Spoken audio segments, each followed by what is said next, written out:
Olá, olá! Sejam todos muito bem-vindos, é um prazer ter todos vocês aqui. Eu sou o professor Jean Torres, do componente de língua portuguesa.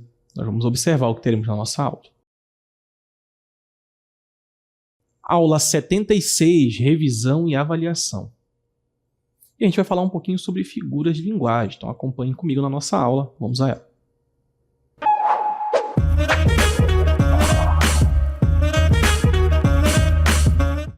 E dentro das figuras de linguagem, nós temos algumas divisões, alguns tipos de figura que nós podemos separar de acordo com o sentido, de acordo de como elas funcionam na língua portuguesa. E o que nós vamos falar são sobre as figuras de palavras no primeiro momento. Observem comigo sobre as figuras de palavras. Figuras de palavras, também conhecidas como figuras de semântica ou tropos, são esses recursos utilizados na linguagem para criar efeitos de sentido por meio da alteração ou desvio do significado convencional das palavras ou expressões. Eu tenho uma palavra, essa palavra possui um sentido e eu vou alterar ou desviar ou mesmo ampliar o significado daquela palavra ou daquela expressão para criar esse efeito. Por isso ela aparece bastante na literatura, em poemas de forma geral, também na publicidade.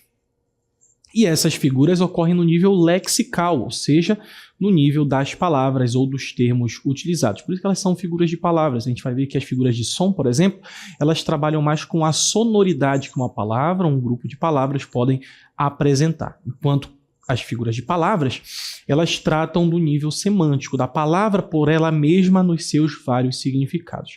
Então, diferentes tipos de figuras de palavras incluem aí a metáfora, a metonímia, a catacrese, a sinestesia e a antonomásia. Também temos a perífrase, perfeito? Observem comigo, então, esse mapa sobre a figura de linguagem. Figura de linguagem, lembrem bem, é o geral, né? Todos esses efeitos que nós podemos dar às palavras e ao som delas, ao sentido. E as figuras de palavras são algumas específicas que tratam do sentido de palavras. Nas figuras de linguagem eu posso ter muitas. A metáfora, que é essa comparação implícita, a personificação, como se eu estivesse atribuindo sentimentos e emoções humanas a algo inanimado ou a animais. A comparação, metonímia, hipérbole, eufemismo, gradação, paradoxo, antítese, pleonasmo, anáfora, onomatopeia. Todas elas funcionam de forma diferente no nível do discurso, de como eu represento, de como eu me comunico, tá bom? Como a gente está falando sobre figuras de palavras, nós vamos começar falando sobre a metáfora. Muito simples, muito utilizada, principalmente em poemas, talvez a mais conhecida, porque é uma figura de linguagem que consiste nessa comparação implícita. E por implícito eu quero dizer que eu não vou utilizar nenhum termo para ligar essas expressões ou essas palavras. A gente vai ver como funciona. Então é a comparação implícita entre dois termos diferentes e vai atribuir características de um ao outro. Ou seja, eu tenho um certo elemento e eu vou comparar esse elemento a outro elemento sem utilizar nenhum termo para ligá-los. Então eu vou criar uma imagem mais viva e expressiva. Quando eu digo, por exemplo, Ana é uma rosa.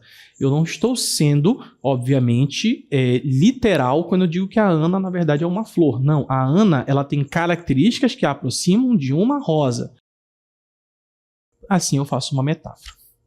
Então, nela, na metáfora, uma expressão ou palavra é usada no lugar de outra sem que haja uma relação direta entre elas. Essa relação, na verdade, nós que criamos, não é verdade?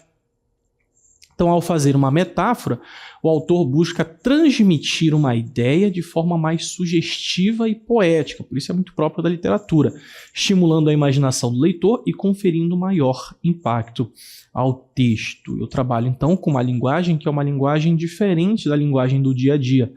Eu posso usar, obviamente, no dia a dia, mas ela tenta transcender, ir além daquilo que nós fazemos, da forma que nós comunicamos no cotidiano, certo? Observem comigo o nosso exemplo de metáfora, que é o poema Coração de Pedra, da Cecília Meirelles. Ela fala muito sobre essa temática do amor, sobre a saudade, o abandono. E esse coração de pedra já está marcada essa metáfora desde o título, né? É um coração que é como se fosse pedra. Mas eu não estou dizendo coração como pedra. Eu estou dizendo que esse coração funciona como uma pedra. E por que então ela faz essa comparação entre coração e pedra? Porque você tem que pensar, né, na rigidez da pedra, naquele elemento que é duro. Então é um coração duro como uma pedra. É para falar como esse coração enrijeceu a partir de experiências ruins, no amor, em relacionamentos, no geral, né? Por isso o poema tem esse sentido que é ampliado a partir do momento em que você consegue fazer a associação entre coração e pedra. Por quê? Esse coração é de pedra. Ele não pode ser literalmente de pedra, porque o nosso coração não é feito de pedra, não viveria com um coração de fato feito de pedra. É um coração comparado a pedra implicitamente. Tanto que o sentido do poema vai justamente trabalhar com isso. Ó, quanto me pesa este coração que é de pedra. Vejam bem, não é um coração como uma pedra. Ela está afirmando que o coração é de pedra. Por isso a nossa comparação é implícita. Por isso que é uma metáfora. E ela faz outras comparações. Este coração que era de asas. Um coração que era feito de asas? Sim, porque era um coração mais livre, ele alçava voos mais altos. Era também de música, era um coração que bombeava alegria, né? E tempo de lágrimas. Então era este coração que era de asas, de música e tempo de lágrimas. Mas agora é sílex e quebra qualquer dura ponta de seta. Sílex, que é um tipo também de mineral, né? E quebra qualquer dura ponta de seta. A gente tem que pensar lá na figura do Cupido, que lança flechas para fazer com que os casais se apaixonem. Só que se o Cupido tentar lançar como coração de pedra, vai quebrar a seta e não vai fazer nenhum efeito ao coração.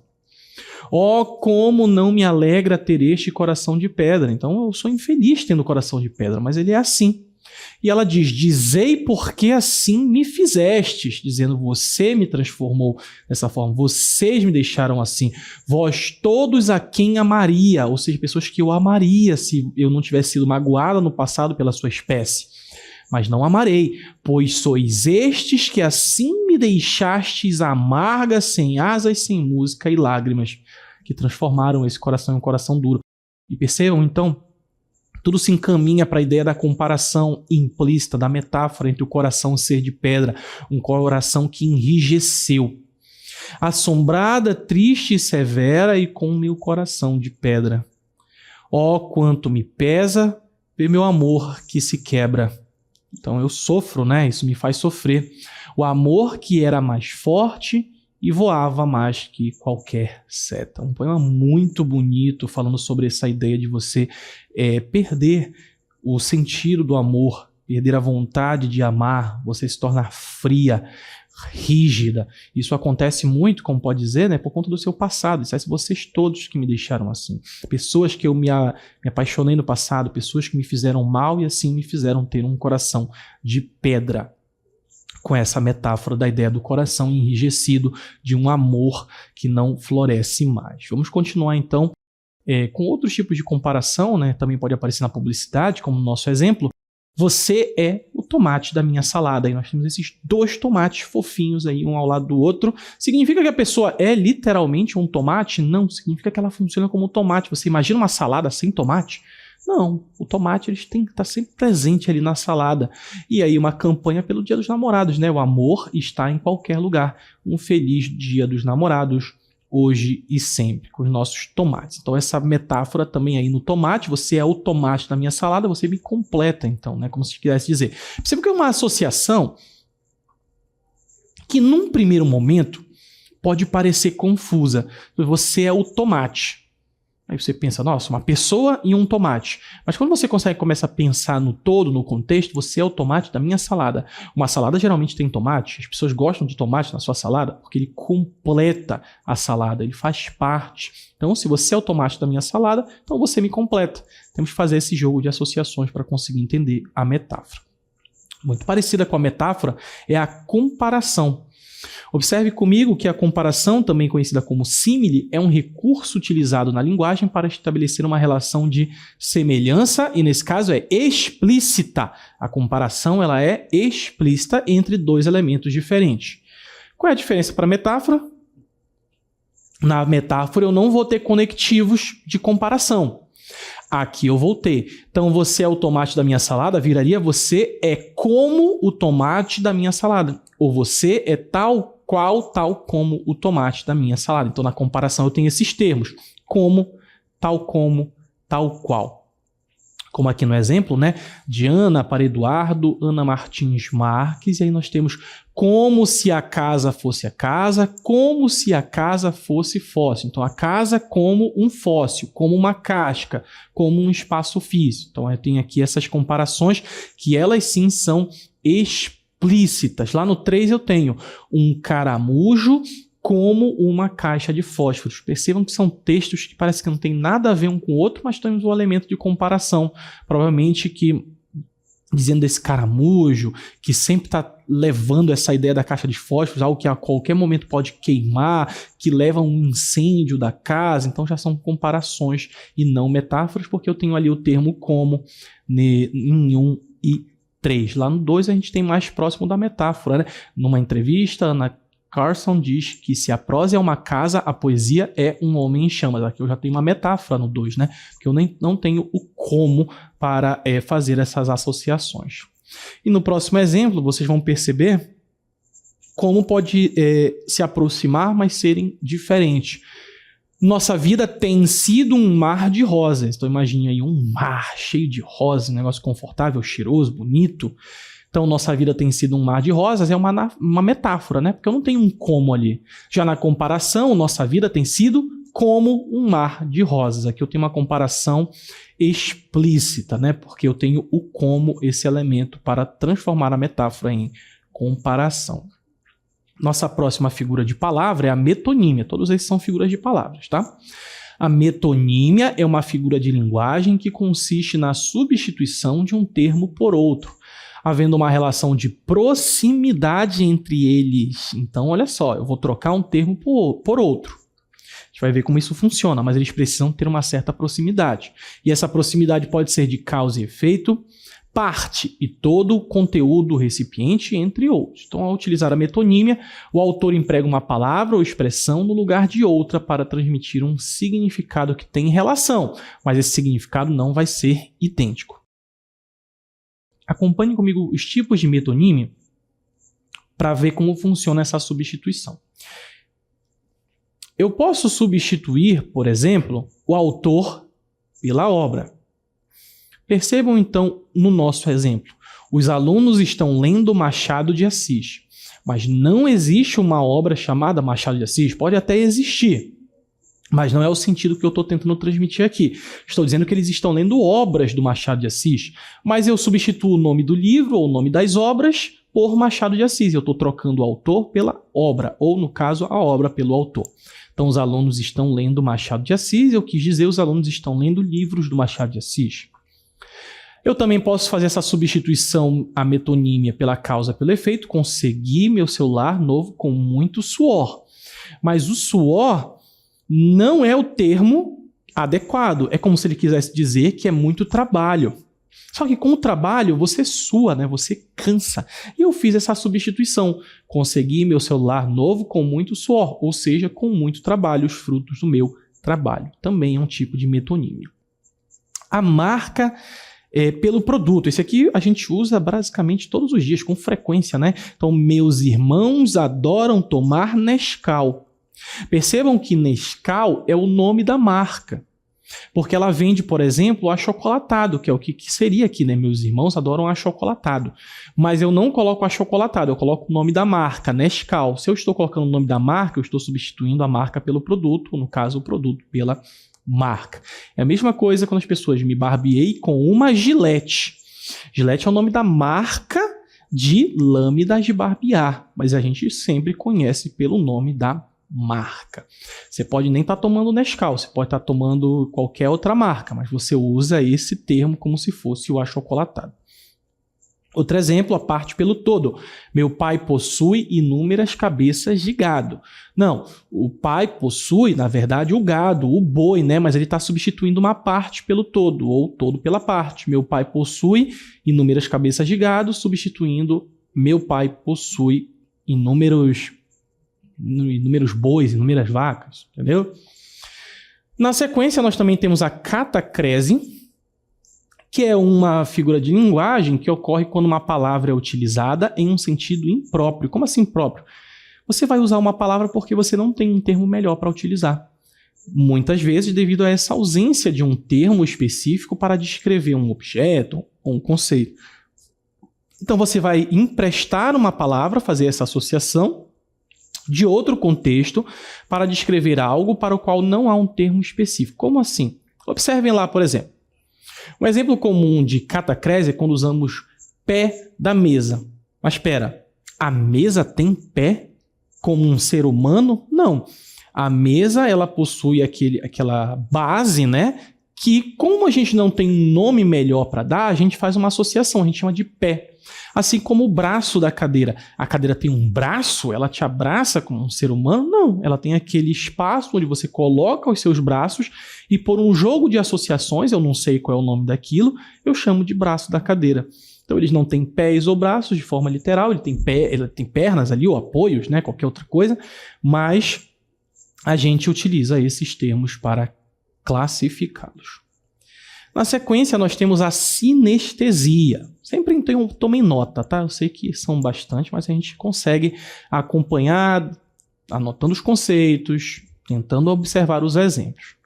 No caso da sinestesia, é uma figura de linguagem que consiste na combinação de sensações percebidas por diferentes órgãos. Órgãos sensoriais, né? Como visão, audição, olfato, paladar e tato. Então, você tem ali os seus sentidos, os seus 5 sentidos, e você vai misturar na sinestesia esse sentido. Por exemplo, o azul é doce. Como o azul pode ser doce? Como uma cor pode ter sabor? Exato, você está misturando a cor azul, que tem mais a ver com a visão, com o paladar. Você está misturando os sentidos. Se você tem alguma associação dessas, você tem aí essa tendência à sinestesia. Então, nessa figura de linguagem, são atribuídas características de um sentido a outro, criando uma associação incomum entre experiências sensoriais que são diferentes, são distintas. Nosso exemplo, o trecho aqui da música Era uma Vez, um lugarzinho no meio do nada com sabor de chocolate. Como é que um lugar, um espaço vai ter sabor de chocolate? E como é que ele vai ter cheiro de terra molhada? Você está misturando aí o sentido do tato, por exemplo, com o paladar e com o olfato. Então essa mistura eu vou chamar aí de sinestesia, quando eu misturo os sentidos. Você tem que sempre pensar, será que isso tem a ver com olfato, com paladar? Será que uma cor tem gosto? Não, mas se eu digo que a cor tem gosto, que ela é doce, que ela é salgada, eu estou misturando os sentidos.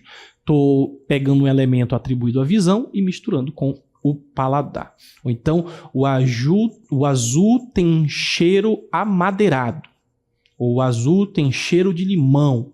Não, o verde tem cheiro de limão. Então, você aí está fazendo essa associação entre sentidos, tá bom? É uma sinestesia. Na sequência, eu tenho aqui a antonomásia ou perífrase, a última figura de palavra, tá? É uma figura, antonomásia, de linguagem que consiste na substituição do nome próprio de uma pessoa ou coisa por um título, apelido ou expressão que a caracterize de maneira marcante. Por exemplo, quando nos referimos a alguém como o rei do pop, antigamente nós tínhamos aí o falecido cantor Michael Jackson, sempre está na mídia, sempre se fala dele por conta das músicas marcantes, e ele era conhecido como o rei do pop. Quando eu utilizo um termo, esse apelido, né, essa expressão que caracteriza, eu estou fazendo uma antonomásia. Assim como o poeta da saudade, para se referir a Vinícius de Moraes, a gente está usando. Outros exemplos, a gente tem aqui o poeta dos escravos, como ficou conhecido o Castro Alves. Temos aí a foto dele, então eventualmente você vai ver em algum texto que esteja fazendo uma crítica, o poeta dos escravos, aí você, uma antonomásia, ele quer se referir ao Castro Alves. O bruxo do Cosme Velho, também chamavam muito Machado de Assis, o bruxo do Cosme Velho. Também pode ser para lugar, né, para cidades, países. Eu tenho ali a Cidade das Mangueiras, para quem não sabe, Belém é conhecida como a Cidade das Mangueiras, por conta das várias mangueiras em algumas das suas avenidas. E Manaus já foi conhecida como a Paris dos Trópicos, lá na época da Belle Époque, o Fausto da borracha, muito dinheiro, a cidade importava muitos objetos, esculturas de fora, e ficava aparecendo muito alguns espaços com a Paris.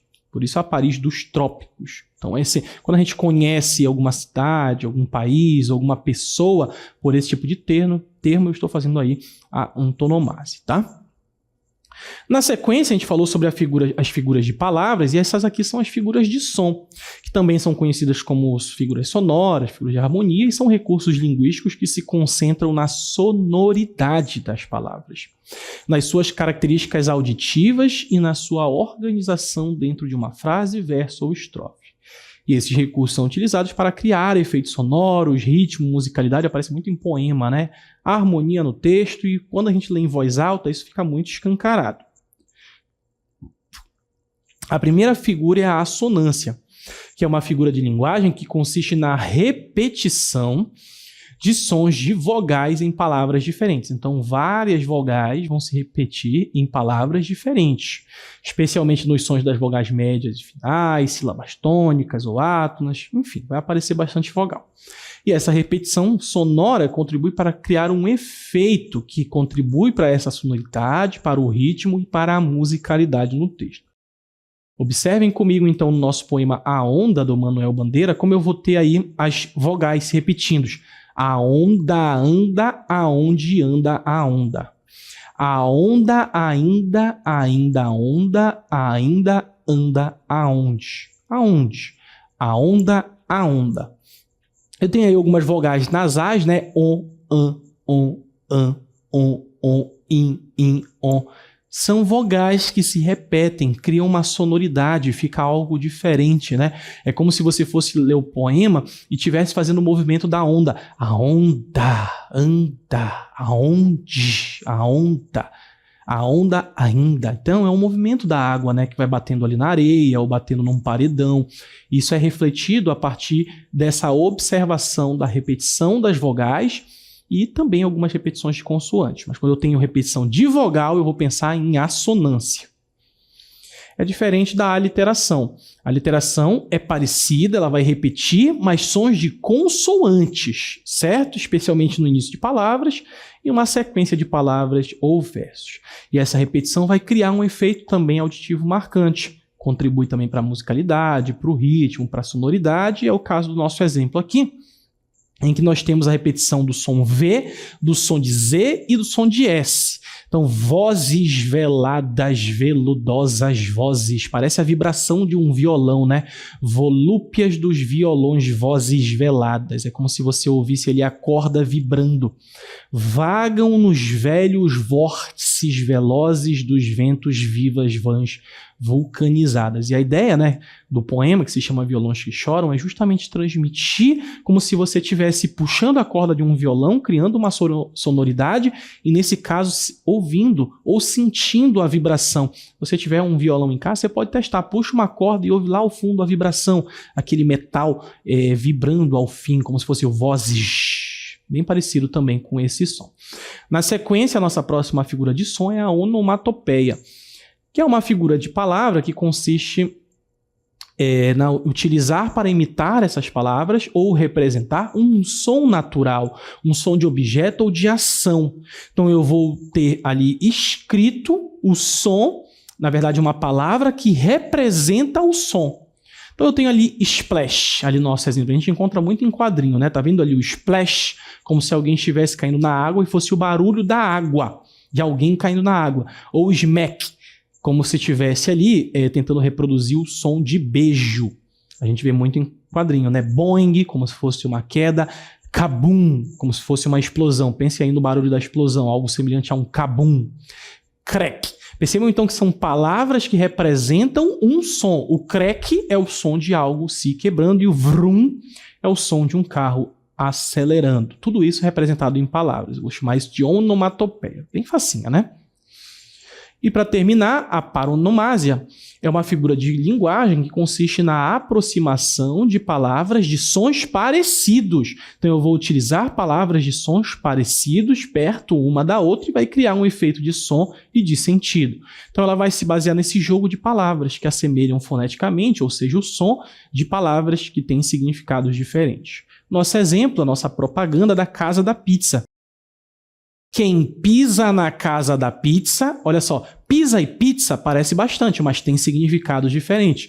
E esse jogo é justamente para chamar atenção e para brincar com esses significados, e o público vai observar e vai ficar na cabeça dele, né? Quem pisa na casa da pizza não pisa mais em outro lugar. Perfeito? Então, nesse caso, nós temos aí a paronomásia, a aproximação de palavras com significados diversos, mas com certa similaridade na sua escrita. Perfeito? Muito obrigado, então, por terem acompanhado a nossa aula. A gente falou um pouquinho sobre as figuras de som e as figuras de palavra. Eu espero que tenha ficado claro. E como não há mais nada a ser explicado, nós vamos encerrando por aqui. Agradeço a todos vocês. Fiquem bem e até a próxima.